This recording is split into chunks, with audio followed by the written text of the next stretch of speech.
지난해 우리나라 출산율이 증가했지만 여전히 세계 최하위 수준입니다. 이런 가운데 한국교회가 저출생 문제 해결에 나서 출산율을 높이기 위한 노력을 이어가고 있습니다. 고령화와 저출생, 경제 양극화 등 산적한 과제 속에서 내년 3월부터 시행되는 돌봄 통합지원법을 두고 돌봄 사역을 위한 교회와 마을 공동체의 협력 방안이 모색되고 있습니다.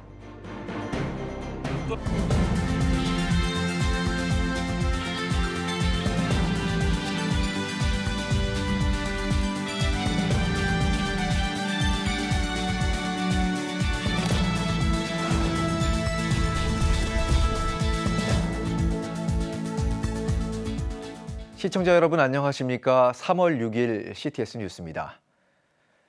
우리나라 출산율이 반등하면서 초저출생 국가에서 벗어나는 것 아니냐는 기대와 함께 아직 낙관하긴 이르다는 신중한 반응도 나옵니다. 여전히 OECD 회원국과 비교하면 최하위 수준이기 때문인데요. 이런 가운데 한국교회가 팔을 걷고 출산율 높이기에 나서고 있습니다. 출산 장려금 지원은 기본이고 유휴 공간을 활용해 돌봄에 힘쓰는 등 다양한 활동이 눈길을 끕니다. 김인혜 기자입니다. 늘어난 신생아 덕분에 추락하던 합계 출산율 역시 9년 만에 증가했습니다. 이 추세를 이어가기 위해선 실효성 있는 정부의 대책 마련과 함께 사회 전체의 관심과 노력이 있어야 한다는 의견이 많습니다. 장기적인 추세 반전으로 이어질 수 있도록 노력해야 될 것 같다는 생각이 들고요. 이를 위해서는 기업, 정부, 뿐만 아니라 이렇게 교회까지 함께 해주시면 너무 이런 노력들을 통해서 인식도 개선되고 뭔가 돌봄의 기회나 사각지대 이런 것들을 막을 수 있는 좋은 계기나 이런 것들이 되지 않을까 이렇게 생각이 듭니다. 한국교회는 생명 존중과 번성이라는 성경적 가치에 따라 저출생 극복에 앞장서고 있습니다. 여의도 순복음교회의 경우 출산율 저하에 따른 사회 문제에 적극 대처하기 위해 지난 2012년부터 출산 장려금을 지급해 누적 지급금이 61억 원에 달합니다. 올해는 난임 부부 심적 치유와 격려를 위한 특별 안수기도를 매주 토요일 진행하며 난임 부부 인식 개선 교육과 임산부 지정 좌석제 도입, 난임 진료비 시술비 지원 등도 추진 계획입니다. 한밭제일교회는 10년 전 저출생 극복을 위한 통합적 사역 시스템을 구축했습니다. 결혼 예비학교를 개설해 올바른 결혼관을 심어주고 결혼 후 원만한 가정을 위한 행복 부부학교를 운영 중입니다. 또 임산부 모임과 엄마학교, 출생기념 순금반지 증정, 다자녀 양육지원금, 방과 후 학교, 어린이 대축제 등 결혼, 출산, 양육이 행복한 선택이 될 수 있는 환경을 조성하고 있습니다. 유휴 공간을 활용해 돌봄에 나서는 교회들도 많습니다. 당진동일교회는 29년째 아이돌봄 제도를 운영하고 있습니다. 방과 후 학교 비전스쿨과 어린이집 운영을 통해 주 5일 학교 시간부터 저녁까지 돌봄 사역을 실천하고 있습니다. 에덴교회는 서울 관악구와의 협약을 통해 사회에 저렴한 가격으로 2층 공간을 제공하기로 했습니다. 아이들을 위한 놀이 활동과 안전하고 자유로운 놀이 공간을 확충하겠다는 지자체의 활동에 교회가 돕기로 한 겁니다. 키즈카페는 오는 4월 본격적인 운영을 목표로 리모델링 공사가 진행 중이며 특색 있는 공간을 조성해 부모와 아이 모두의 취향을 충족시킬 계획입니다. CTS 뉴스 김인혜입니다. 고령화와 저출생, 경제 양극화 등의 사회 변화 속에서 이제 돌봄은 한국교회의 중요한 사역이 됐습니다. 특히 내년 3월 돌봄 통합지원법 시행을 앞두고 교회가 마을 공동체와 협력해 돌봄 사역을 모색하는 자리가 마련됐습니다. 보도에 류혜선 기자입니다. 지난해 3월 의료요양 등 지역 돌봄의 통합 지원에 관한 법률, 이른바 돌봄 통합 지원법이 제정됐습니다. 이 법안은 읍면동 단위의 지역 맞춤형 돌봄과 주거, 의료, 복지 등의 서비스를 연계해 돌봄이 필요한 사람들이 기존 거주지에서 생활할 수 있게 돕는 것을 목표로 2026년 3월 27일부터 전국 지방자치단체에서 시행됩니다. 이러한 변화 속에서 실천신학대학원대학교와 갈릴리신학교, 가정교회 마을연구소와 가치경영연구소가 공동으로 통합돌봄과 마을목회 세미나를 개최했습니다. 이날 세미나에서는 실천신대 이범성 교수와 인하대 임종환 교수, 모건대 조은하 교수와 부천새롬교회 이원돈 목사가 발제자로 나서 지역사회에서 돌봄 공동체로서의 교회 역할에 대한 신학적 선교적 방향을 제시했습니다. 삶에 절망한 사람들이 늘어나고 있고요. 가난한 노인들은 늘어나고 경제적으로 어려워지면서 또 청년들도 삶의 무거운 짐을 지고 있는 그런 상태입니다. 지역사회 내에서 이것을 공동체로서 건강하게 서로 도울 수 있는 구조를 만들 수 있는 사회적 기반을 갖고 있는 것은 교회밖에 없습니다. 세미나를 주최한 기관들은 한국교회가 읍면동 단위의 돌봄교회와 돌봄마을 모델을 구축하는 것을 목표로 하고 있습니다. 작은 교회들이 중심이 돼 지역 주민들과 함께 돌봄 공동체를 형성하고 이를 통해 새로운 신학적 선교적 전환이 이루어질 것으로 기대하고 있습니다. 부천 약대동에서 돌봄마을을 운영하고 있는 새롬교회 이원돈 목사는 독일 디아코니아 모델을 예로 들며 은퇴자와 평신도를 통합돌봄의 주체로 세워야 한다고 제안했습니다. 통합돌봄, 마을의 돌봄 사역에 참여를 마을 주민들이 주체적으로 하고 그걸 가지고 통합돌봄 지원 협의체를 만들고 마을이나 시 단위로 사회적 협동조합 같은 걸 세워야 된다. 특히 이번 세미나에서는 디아코니아 신학을 기반으로 국가와 협력해 사회복지를 실천하는 독일처럼 한국교회도 돌봄의 범위를 확장하고 단순한 복지활동이 아닌 신앙의 본질적 차원에서 돌봄 사역을 실천해야 한다는 점이 강조됐습니다. 교회가 정말 소중하다고 생각하는 것들을 실천하는 모습을 보여야지만 저는 사람들이 그런 활동을 통해서 하나님의 은혜를 경험하게 되지 않을까 생각합니다. 이번 세미나를 통해 한국교회가 돌봄 사역의 중요성을 다시 한번 확인하고 지역사회와 협력하는 새로운 방향을 모색하는 계기가 마련됐습니다. 한국교회가 마을 공동체와 손잡고 돌봄 사역의 새로운 장을 열어가길 기대합니다. CTS 뉴스 류혜선입니다. 대한민국 국회 조찬 기도회가 제106주년 3.1절 기념 예배를 드렸습니다. 지난 5일 국회의원 회관에서 열린 예배는 더불어민주당 염태영 의원이 사회를 맡았으며 국민의힘 조배숙 의원이 대표 기도를 드렸습니다. 설교를 전한 수원중앙침례교회 고명진 목사는 진정한 자유는 정치적 개혁이 아닌 예수 그리스도의 진리 안에서 찾을 수 있다고 강조했습니다. 특별기도 시간에는 국민의힘 김미애 의원이 한반도와 세계 평화를 위해, 더불어민주당 장종태 의원이 나라와 국회를 위해 각각 기도했습니다. 기념식에서는 여야 국회 조찬기도회장인 윤상현, 송기현 의원이 각각 인사말을 전하며 3.1절 기념예배 의미를 되새겼습니다. 대한민국 국회 조찬기도회는 매월 첫째 주 정기 예배를 드리고 있으며 다음 달엔 부활절 기념예배를 진행할 예정입니다.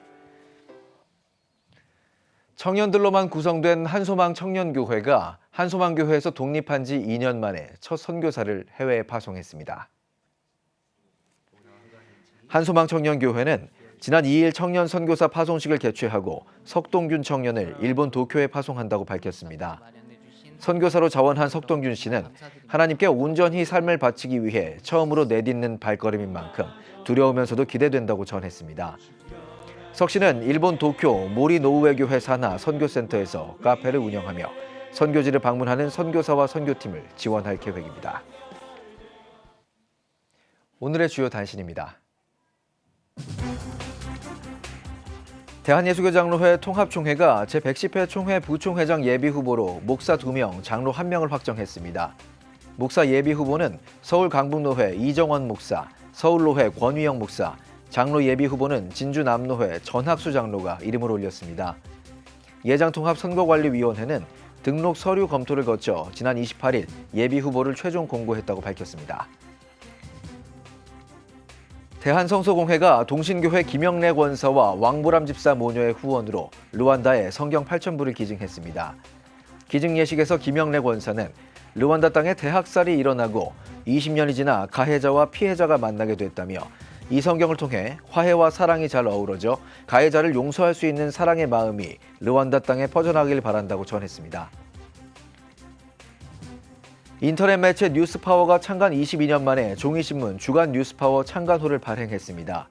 뉴스파워 대표인 김철영 목사는 종이신문 발행을 통해 한국교회의 바른 신학을 수호하고 건강한 여론을 전하겠다고 창간사를 전했습니다. 이어 뉴스는 힘이라며 언론 권력이 아니라 선한 영향력을 발휘하는 매체가 되겠다고 밝혔습니다. 지금까지 오늘의 주요 단신이었습니다.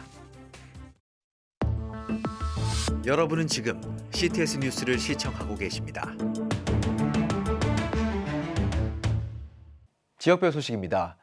어웨이크닝 미니스트리가 2025 예배와 찬양 컨퍼런스를 개최했습니다.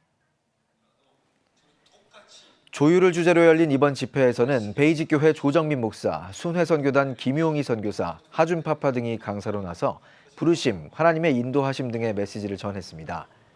이어 예배자, 예배팀, 목회자 등 각 분야에 맞는 선택 분야별 강의가 마련됐으며 마지막 날 저녁에는 부산 지역 연합 집회가 진행됐습니다. 한편 어웨이크닝 미니스트리는 오는 4월 제20기 예배자 학교를 개최할 예정입니다. 악기를 처음 연주할 때는 가장 중요한 것이 조율입니다. 아무리 연주를 잘하더라도 조율되지 않은 악기를 사용하면 아름다운 소리를 만들어낼 수 없죠. 하나님께서는 우리를 하나님을 연주하는 아름다운 악기로 우리를 만들어 주셨습니다. 그러기에 우리는 모든 삶에 있어서 하나님의 말씀, 하나님의 마음으로 잘 조율됨이 필요합니다. 전라남도 3,400여 교회를 대표하는 전남교회 총연합회는 무안대중교회에서 제18회 정기총회를 개최했습니다. 이날 총회에서는 지난 회기에 진행한 전남도민 인권헌장 폐지운동과 무안공항 제주항공 여객기 참사 위로금 지원 등의 사역을 보고하고 임원 선거를 통해 대중교회 김준영 목사를 제18대 회장으로 위임했습니다. 신임 회장 김준영 목사는 저출생 문제로 가속화한 전남의 초고령화 흐름을 막고 희망찬 미래를 만들어가기 위해 모든 교회가 한마음으로 힘을 모을 수 있도록 최선을 다하겠다고 인사했습니다. 대한예수교장로회 고신과 통합 합동 세계교단 부산노회 남녀전도회가 연합으로 미스바 구국성회를 열었습니다. 말씀을 전한 고신총회장 정태진 목사는 성도는 영적 부담감과 책임감을 회복해야 한다며 한국교회와 다음 세대를 위해 더욱 간절히 기도하며 깨어 있어야 한다고 강조했습니다. 한편 올해로 26회를 맞은 미스바 구국성회는 한국교회와 다음 세대, 나라를 위해 함께 기도하고자 마련됐습니다. 국제 OM 선교회가 제2선교선 둘로스 호프의 울산 정박 사역을 위한 설명회를 개최했습니다. 설명회에 앞서 정병원 울산 방문위원장은 울산의 부흥과 세계 선교에 이바지하는 시간이 되길 바란다며 환영사를 전했습니다. 이어 조은태 한국 OM 대표는 OM 선교선 사역은 청년들을 글로벌 선교 리더로 세우는 중요한 역할을 한다며 울산 지역 교회의 관심과 참여를 당부했습니다. 둘로스 호프는 전 세계 미전도 지역의 복음을 전하는 국제 OM의 핵심 사역으로 제1선교선 로고스 호프에 이은 제2선교선입니다. 30여 개국 100명의 자비량 선교사들이 함께 섬기고 있습니다.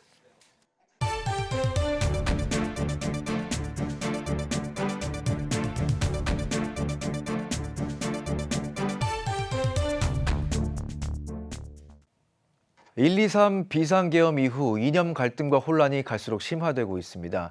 이런 갈등이 오롯이 교회 안으로 들어와 우려의 목소리가 높은데요. 사회적 혼란 시기에 기독교가 이런 갈등을 해소하고 우리 사회를 더욱 건강하게 만들 수 있을지에 대해 살펴보겠습니다. 오늘 한국선결신문 황승영 기자 나와 있습니다. 안녕하세요. 안녕하세요. 네. 정치 이념 등이 교회로 그대로 스며들었고 이제 교회 안에서도 갈등과 대립이 이어지고 있다면서요. 네, 그렇습니다. 최근 정치 시국 집회에 기독교 단체가 관여하면서 진영 갈등이 교회의 실생활에서도 심각해진 상황입니다. 네. 실제로 교회에서 예배 시간에 설교를 각자 다르게 받아들여 신도들이 언성을 높이고 싸우는가 하면 또 성도들끼리 갈등이 격해져서 단체 카톡방을 채팅방을 이렇게 폐쇄한 교회도 있다고 합니다. 그래요. 예. 또 교회 내에서 소그룹 내에서 정치 성향, 그러니까 진보와 보수, 탄핵과 탄핵 반대로 이렇게 나눠져서 소그룹이 와해되는 그런 사례도 나오고 있습니다. 목회자들도 설교할 때 할 수 있는 평범한 말도 오해를 부를까 봐 신경을 쓰고 조심하는 상황인데요. 그러니까요. 한 목사님은 최근에 시국에 대해서 나라와 대통령을 위해서 기도할 때라고 강조했는데 예. 그 말에 반발해서 교회를 떠난 성도도 있다고 합니다. 그러니까요. 예. 최근에 이제 보수 기독교계가 윤석열 대통령 탄핵 반대 집회를 또 주도하면서 이렇게 예. 이념과 세대 갈등이 심해지고 있는 양상이잖아요. 예. 한국교회가 이렇게 뭉쳐서 서울 도심에서 대규모 집회를 하는 계기 어디서 찾을 수 있을까요? 네, 아무래도 이제 보수 기독교계는 지금이 나라의 위기 상황이라고 보고 기독인이 함께 모여 나라를 위해 기도하자는 그런 취지인데요. 예. 1.23 비상계엄 이후 법치와 이제 질서가 무너지고 자유의 가치가 흔들리고 있다고 보수 진영은 판단하는 것 같습니다. 무엇보다 보수 기독교인들이 거리로 강장으로 나온 것은 작년 10월 27일 한국교회 연합기도회가 계기가 되었다고 볼 수 있는데요. 예. 정치적 불안 이전에 동성결혼 합법화나 차별금지법을 제정할 수 있다는 위기의식이 이 저변에 깔려 있다고 볼 수 있습니다. 이것이 이제 기독인들을 거리로 나오게 했다고 볼 수 있는데요. 또 진보 정권에 대한 반발심도 어느 정도 작용했다는 분석입니다. 예. 이런 현상은 코로나가 유행했던 시기부터 더 심각해졌는데요. 코로나19 집단 감염을 유발하면서 당시 문재인 정권이 교회 내 집단 반발을 막겠다면서 예배를 금지하지 않았습니까? 그랬었죠. 예배를 금지하는 정부의 지침이 예배와 주일 성소를 강조하는 우리 교회 내에 강한 반발을 가지고 왔고, 아무래도 진보 정권으로 교체할 수 있다는 위기감, 그리고 교회 내에 공산주의 사상과 또 동성애와 차별금지법 등의 이슈가 점점 커지면서 밀려오면서 보수 기독교인의 위기의식을 불러일으킨 게 이런 현상을 가져왔다는 분석입니다. 예. 보수 집회에서 미국 성조기도 등장하잖아요. 예, 예. 그래서 보수 기독교가 이렇게 또 결집하고 또 점점 또 수가 많아지고 이런 부분이 트럼프 대통령의 당선과도 영향이 있다고 봐야 될까요? 네, 원래 기독교는 기본적으로 친미 성향이 있습니다. 미국 선교사들이 복음을 전해줬고 우리나라의 근대화에 굉장히 기여를 했고 또 미국이 공산주의에 맞서는 자유우방 동맹국이지 않습니까? 그렇죠. 이런 이유로 한국 기독교는 종교의 자유와 민주주의를 존중하는 친미적 우파적 성향을 가졌습니다. 이런 때 이제 보수 기독교인 트럼프가 미국 대통령에 취임하면서 아무래도 동성애, 이슬람, 북핵 등의 문제에 위험에 처한 우리 한반도를 안정시키고 자유와 보수 이런 기독교 가치를 지켜낼 것이라는 기대감 때문에 그런 것 같습니다. 그렇군요. 이제 힘을 받았다고 볼 수가 있는 예. 상황인데요. 이런 이제 보수 기독교의 입장과 행위에 대해서 또 우려를 제기하는 목소리들도 있는 게 사실입니다. 그렇죠. 그 기독교를 내세운 극우 정치 집회로 인해서 한국 교회 전체에 대한 오해가 되고 예. 또 이것이 복음 전도의 문이 닫힐 수 있다는 우려의 목소리도 커지고 있는 것이 사실입니다.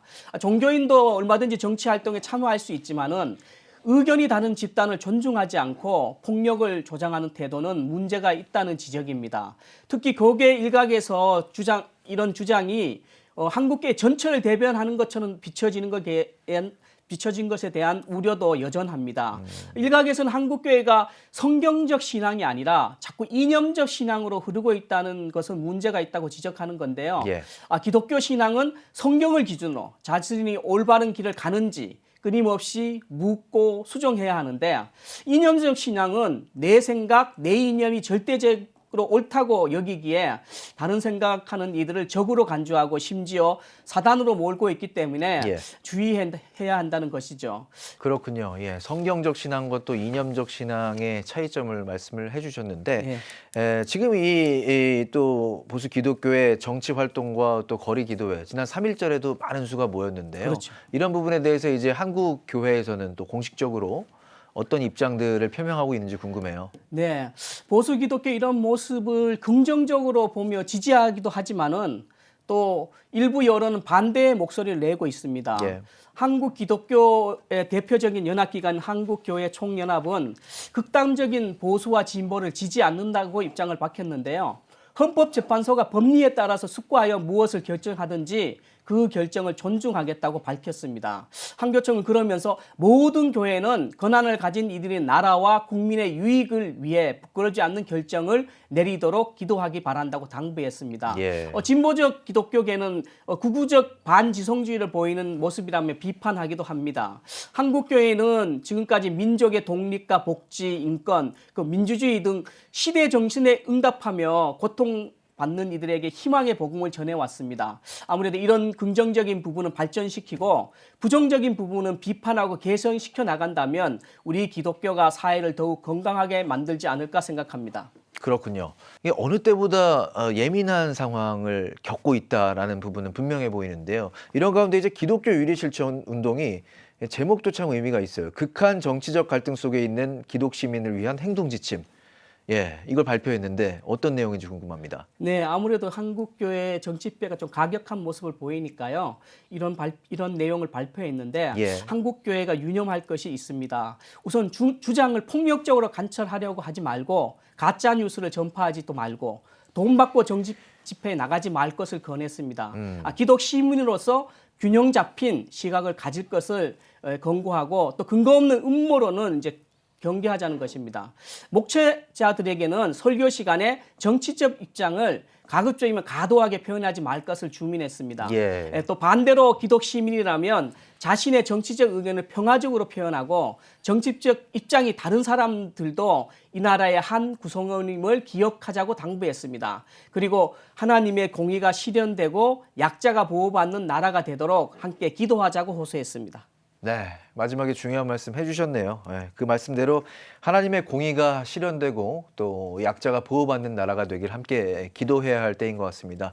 황세영 기자, 오늘 감사합니다. 지금 한국교회는 복음의 능력이 필요합니다. 하나님 앞에서 자신을 돌아보는 회개 용서운동, 성령의 임재를 간절히 구하는 기도 성령운동, 오직 말씀과 기도로 다시 일어서야 합니다. 한국교회가 복음의 능력을 회복할 때 나라와 민족을 살리고 다음 세대가 믿음으로 바로 설 것입니다. 예수 그리스도의 생명의 복음으로 하나 되는 한국교회. 개혁주의 생명신학이 예수 생명의 마중물이 되겠습니다. 이 캠페인은 기독교대학의 글로벌 리더 백석대학교와 백석총회가 함께합니다.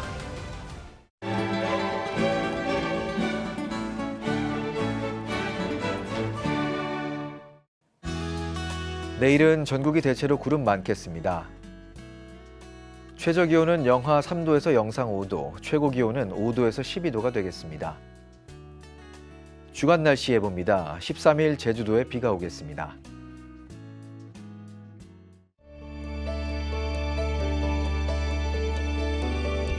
백만인 기도운동에 새롭게 참여하신 분들입니다.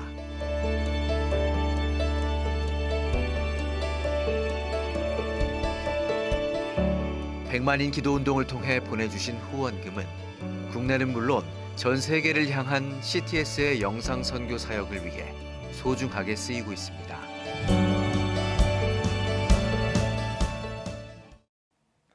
CTS에서는 3월 한 달을 CTS 정기 후원의 달로 정하고 여러분의 귀한 동역을 기다리고 있습니다. 커피 한 잔값 월 2만 원으로 천하보다 귀한 한 영혼에게 복음을 전하는 CTS의 방송 선교 사역에 동참하실 수 있습니다.